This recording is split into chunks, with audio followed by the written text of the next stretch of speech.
On today's episode of Locked On Wild, 3 things to pull from last night's win against Chicago, including better fourth line production.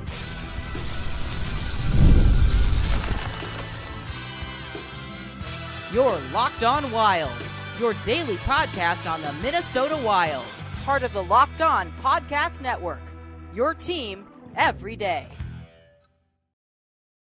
What is happening, everybody? Welcome into another episode of Locked On Wild, your daily Minnesota Wild podcast. Part of the Locked On Podcast Network, we are your team each and every day. And we thank you for making Locked On Wild your first listen each and every day. Make sure to hit that subscribe button on YouTube and follow us on your favorite audio platforms so you don't miss out on any new episodes throughout the week. Today's episode of Locked On Wild is brought to you by FanDuel. Place your first $5 bet, and you'll get started with $200 in bonus bets guaranteed. Visit FanDuel.com to get started.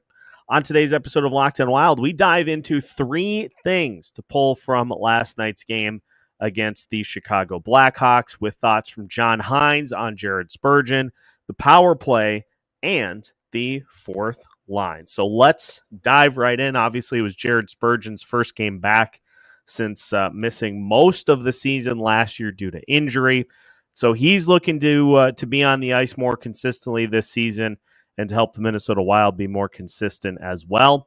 Let's hear what John Hynes had to say about his 2-goal preseason debut. John, I mean, obviously preseason game, but to get Spurgeon back and kind of a reminder to us all, like how good he is and what you guys missed last year, that's got to be a reassuring thing for you. Yeah, it certainly is. You know, he's put a lot of hard work, obviously, with the 2 surgeries and then get himself back. He's had a strong camp. You know, is his first game, but he looks like he's game ready. And it'll be nice, I think, that we played a good team. They had good players in the lineup, and it was nice to see him get a couple goals. I think that always helps someone's confidence. But even for me, just to see his presence in the room, you know, his energy and things that he says on the bench as a leader. So I thought on the ice, his game looks like it's coming in the right direction, and credit to him for the hard work, but also the intangible things that he brings as a captain. Yeah, since he wasn't around as much second half as he normally would be, could you get a sense of like how taxing and trying that was for him to be away as a captain, as a leader, as a top defender?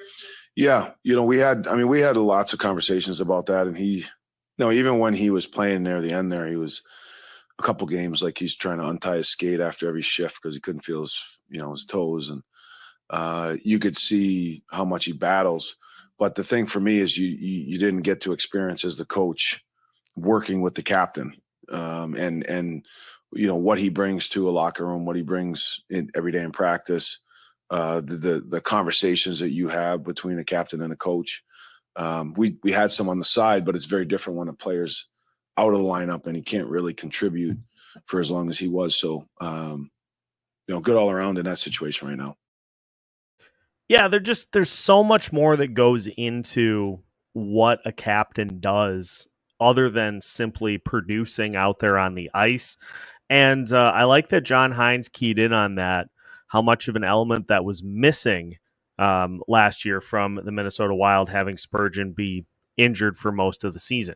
If you haven't heard some of the stories about what Spurgeon went through while he was playing, dealing with these injuries, the stuff that Hynes says about Spurgeon basically retying his skates essentially every shift because he couldn't feel his toes, couldn't feel his feet.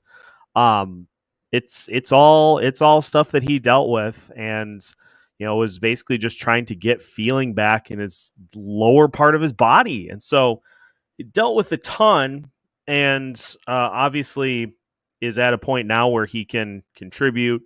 He looked good in the game against Chicago last night, had the 2 goals, but I like that Hynes went right to some of the other intangible stuff that Spurgeon's going to be able to do, because he obviously was communicating with him throughout the course of last season, but having that guy there that can maybe talk to somebody on the bench or in between periods if something's going on or something needs to be ironed out, especially on the defensive side.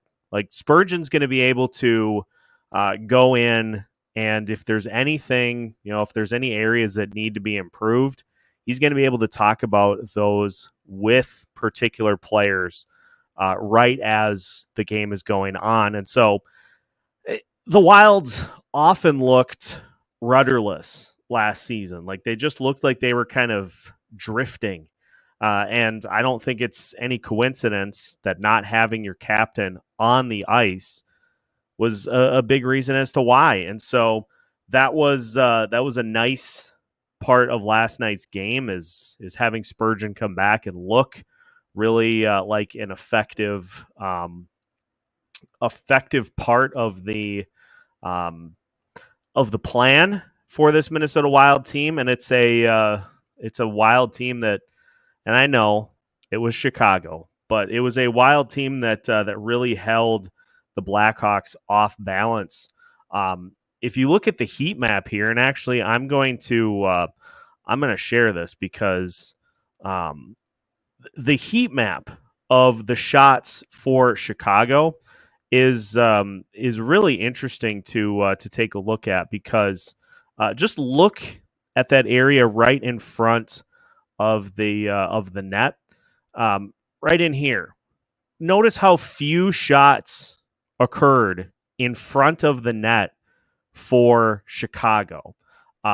Basically, this entire area between the face-off circles and right in front of the net, with the exception of this area just to the left of the net, pretty clean.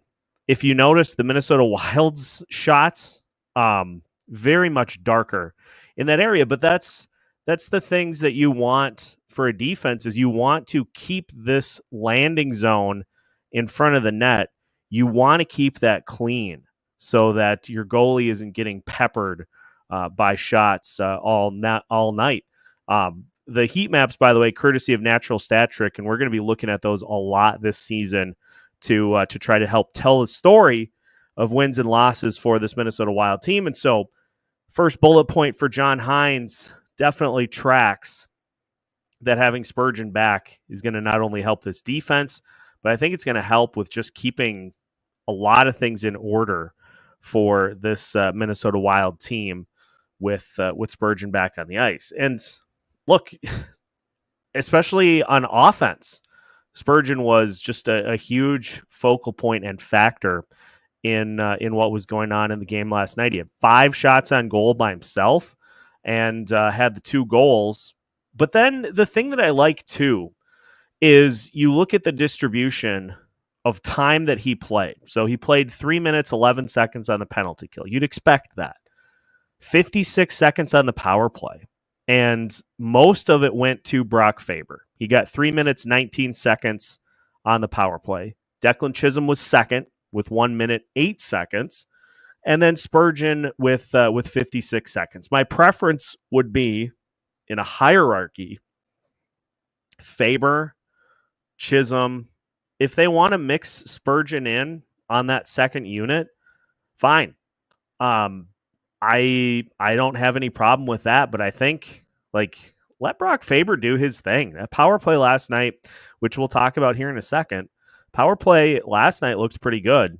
And so if Brock Faber keeps that unit humming, let him continue to have those opportunities. Spurgeon is going to contribute plenty, but at his age, there's no need to overwork a guy who is an important part of what you're doing defensively. So minutes spread, Faber with just under 24 minutes. Brodin had 22.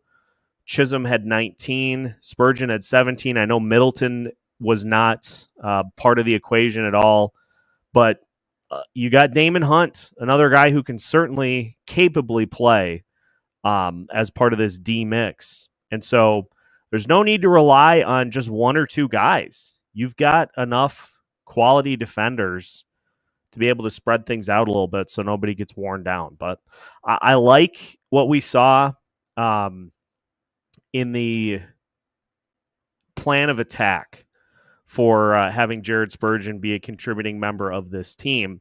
And so it's that's a good start to what we see from this decor here. Now, we talked power play, and I've got some thoughts on what we saw from the power play, because it looks like there is a little bit of a shift in approach for the power play this season, or at least in this particular preseason game. And so we'll get some of John Hynes' comments on the power play.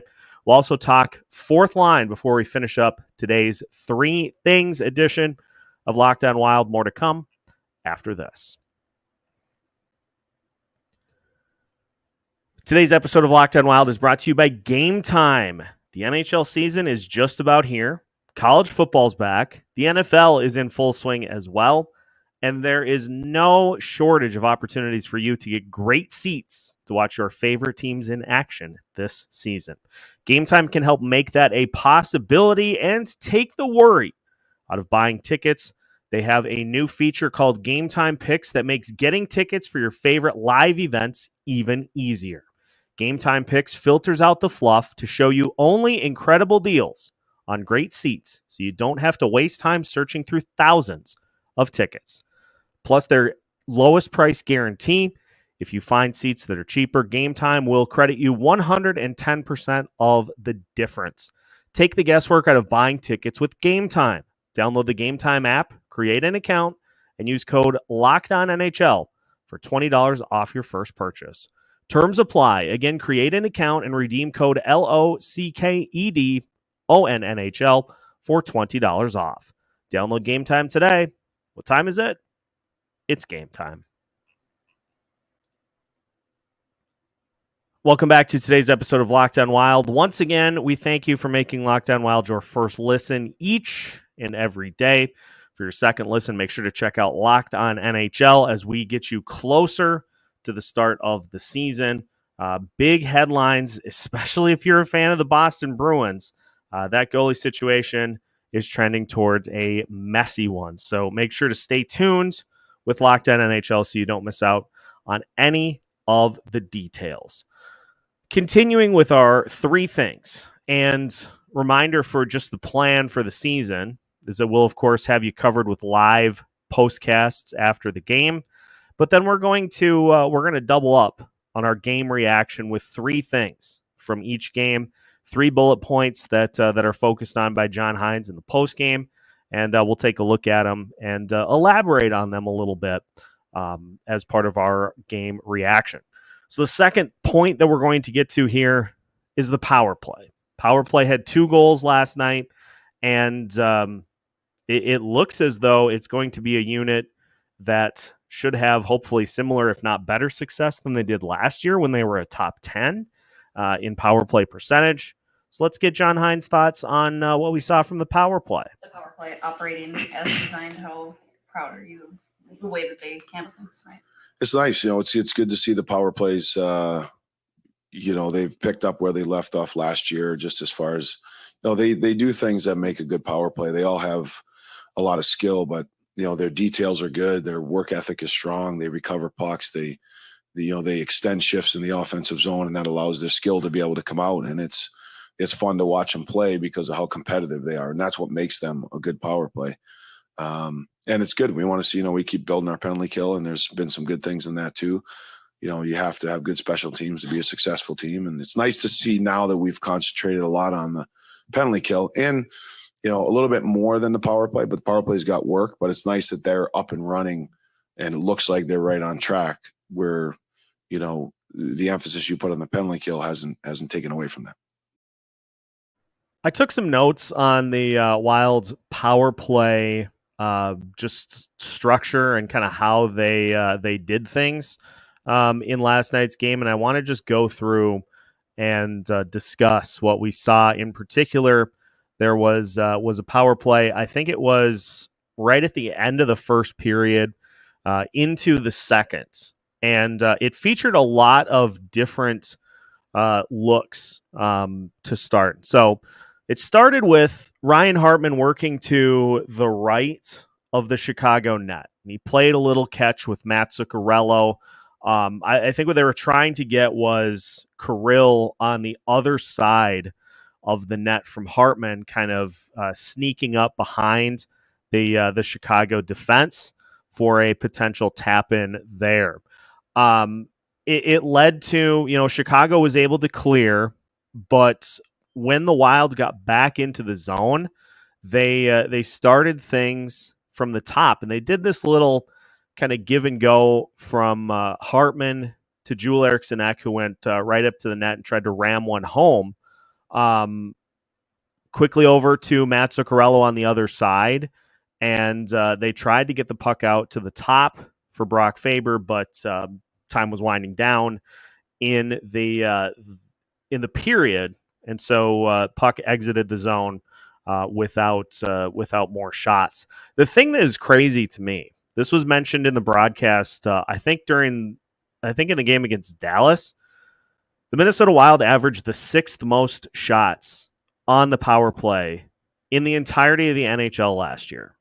I would not have in a million years guessed that, because like many, I'm guilty of yelling shoot the puck at the TV. And we see, I think, a lot of perimeter play without much attack at times.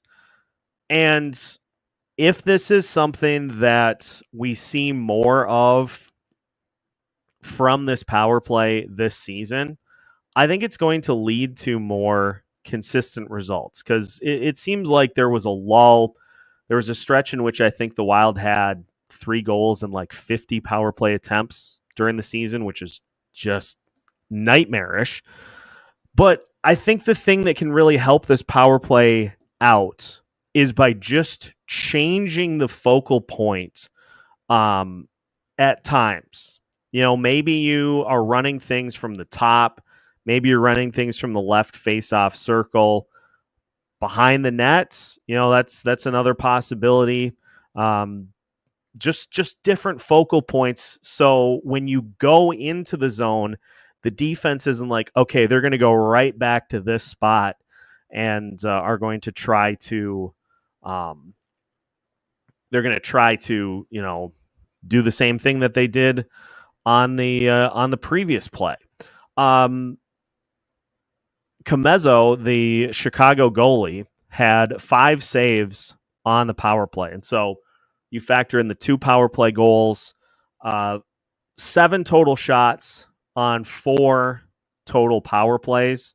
1 or 2 per is, I feel like it's low, but if we go with what the numbers tell us, that's pretty standard for power plays. So it'll be interesting. That's something that I'm going to keep an eye on here as the season rolls along, is how many shots are the Wilds getting?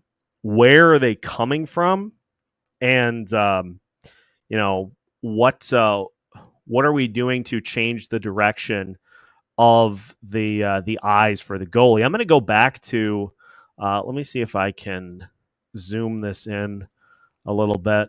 I'm going to go back to that heat map from Natural Stat Trick, because just looking at where these goals came from in the game against Chicago.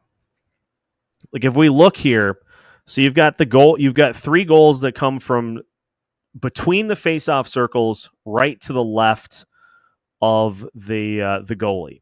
You obviously have the 2 that come a little further out, but on the power play, if I recall correctly, the goals came from further in, which means that the Wild were getting opportunities right out in front of the net. Joel Eriksson Ek had the one where Chicago's goalie was sprawled out in front of the net, and he was able to tip it up and over top shelf and in for a power play goal.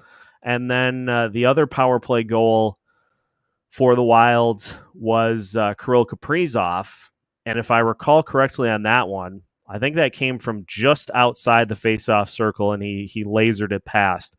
So attack from up close and change the attack point, change the angles on the power play. And I think that's a pretty good method for success for this Minnesota Wild power play, who again they're a top 10 unit, but it does feel like there could have been a little bit more that they gave at points throughout the season. So off to a good start with it, but the special teams unit that I think we're all more concerned about is the penalty kill. And I'm sure that will be discussed. We'll dive into it, especially as the season gets going, of just kind of seeing where things are at. But power play is, as of right now, off to a good start for the Minnesota Wild.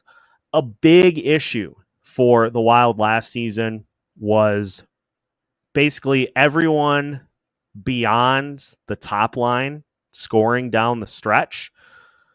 And John Hynes talked about that in last night's game. He talked about some of the guys that are going to be in the mix for a fourth line role, should be more productive. And so we'll finish today's show talking about that fourth line and what those guys have brought to the table as we finish today's episode of Locked On Wild after this.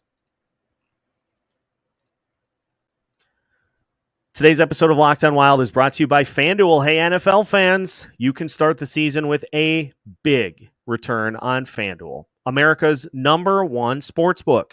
So when you get a hunch in the middle of the game, you can check out the latest stats, view live play-by-play, and so much more on the same page where you place your bets.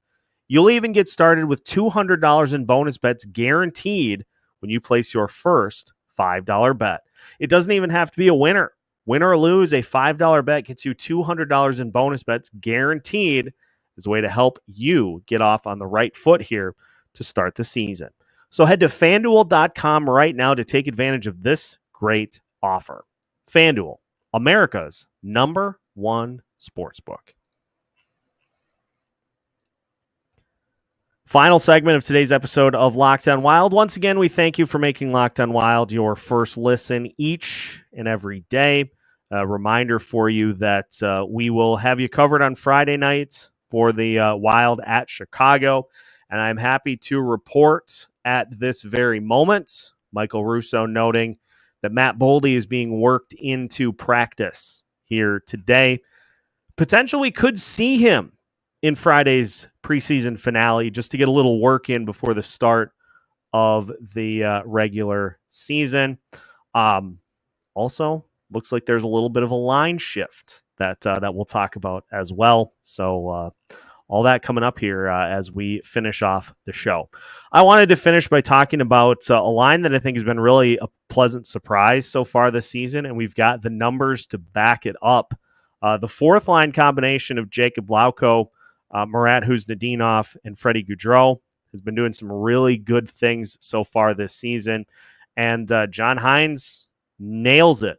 Those guys have all been doing this all preseason. So good to see, because as we'll talk about, that fourth line was a little bit of a mess last season. Do you think the way the fourth line has played so far in the preseason, when you put them together, that this is going to really give you the confidence to sort of roll four lines when you can, because you have such trust in their identity? I do. I think, probably if you look at, you have, Kirill's line, then you have Ecke's line, and then I've liked Trennan and Foligno as a pair. Whether we had Hartman in there a little bit tonight and Marco, Kuzadinov, he's had now several good games. Seems like he's taken a step. I think Freddie looked like Freddie Gaudreau tonight. A real positive step, and Loco's had an impact every game. So we got some depth scoring, but they're not. The line is not going out and just taking up minutes. They're executing the way we want to be able to execute and playing to the team identity, and they're impacting the game in a positive way. I think that phrase specifically is important, is that lines aren't just going out there to take minutes off the board. They're actually going out there and are contributing to what the team is looking to do while they're out there. And we've talked about the numbers. I key in on them specifically from February 7th to the end of the season, because that's when Kirill, Matt Boldy, and Joel Eriksson Ek were put together for the first time. The numbers for the fourth line regulars from then to the end of the season, Vinny Lettieri, Jake Lucchini both had 5 total points in the final 27 and 32 games that they played respectively. Freddie Gaudreau had 5 points in the final 30 games of the season that he played. Mason Shaw had 3 points in the 20 games that he played after he came back. And so he was actually the one that was leading in terms of points amongst those guys that regularly played on the fourth line. But statistically, Marat Huznadinov, Freddie Gaudreau, and Jacob Lauko last night had a Corsi for percentage of 77.78. So that means they were possessing the puck a heck of a lot of time when they were out there on the ice together. They had an expected goals for percentage of 63%. Now, they didn't score, but what do we talk about as the kind of formula, the recipe for scoring goals at the NHL level? You got to possess the puck, and you have to get shots on net, and those are the things that lead to scoring goals. And so if you're possessing the puck, the number will come down undoubtedly, but 77% of the time, and you have an expected goals percentage of 63%. So if a goal is scored, 63% of the time it's you. But I did find it interesting in last night's game. You had Kaprizov, Hartman, and Zuccarello as the top line combo for 4 minutes. They had a Corsi for percentage of 11%. They were outscored 1-0. Listen to this for Kaprizov, Rossi, Zuccarello. They had a Corsi for percentage of 87.5%. They had an expected goals for of 89%. They outscored Chicago 3-0 as a line. And what do we see today in practice? Well, that's your top line. Kaprizov, Rossi, and Zuccarello. Ryan Hartman has shifted down with Marcus Foligno and Yakov Trenin. And that combination in last night's game, they had a Corsi for percentage of 81% and an expected goals for percentage of 53%. So it's all about contributing while you're out there on the ice, not playing those passenger minutes. Ogren, Eriksson, Johansson, by the way, they had a Corsi for percentage of 84% and an expected goals for of 65%. Ultimately, if you're expected to score goals, you better score goals. But the metrics, those line combinations last night, in particular, that fourth line, were pretty darn good. And I'm thinking that there might be a little something to what could work for Freddie Gaudreau this year. Playing in a fourth line role after being a guy who was expected to be like a production guy over the last few seasons, playing in a fourth line role with no expectations. There's no expectations for Freddie this year because of what happened last year. That could just allow him to get out on the ice and play, and could lead to less pressure, more just going out there and just being a contributing member of this team. Because when Dean was here, the usage that Freddie had, he was expected to be a 14, 15 goal type guy, 19 goal type player. I don't know that he's that. I don't think he's as bad as he was last year, but I think having the pressure off could help him to be a solid, productive member of that fourth line. And you heard John Hynes talk about it with Lauko and with Huznadinov. They work really well together. They're guys that have constant motors. They're pain in the rear ends to play against. That bottom six this year could look much better than it did last season. So I like that. I like that Hynes, at least at this point, has said, we got to have more production from guys as opposed to just going out there and playing, just going out there and taking up minutes and not really adding much to the table. But we all know one spot in the lineup where that just continues to be a little bit of a problem. And Johansson, even last night, he was mixing it up in a few board battles along the wall. But you got to see more of that.